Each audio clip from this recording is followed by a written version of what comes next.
మందిరం చుట్టూ శవాలు ఉన్నాయి ప్రభా. అయితే మాకైతే దేవుని యొక్క దీవెన ప్రభా. ఇరుగు పొరుగు వాళ్ళు ఈ మందిరంలో జీవము, ఈ మందిరంలో రక్షణ రెండు సహాయం దయచేయం ప్రభా.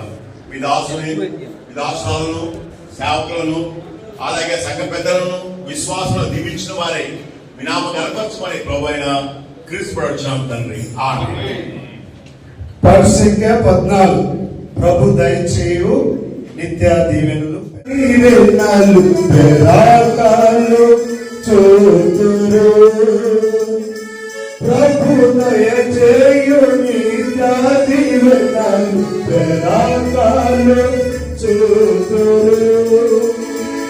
కీడు యుద్ధము తెగులు కరువైనను దాడి చేయముని విజృంభించినప్పుడు కీడు యుద్ధము తెగులు కరువైనను దాడి చేయముని విజృంభించినప్పుడు నీవు పొరబెట్టిన నీ గురువు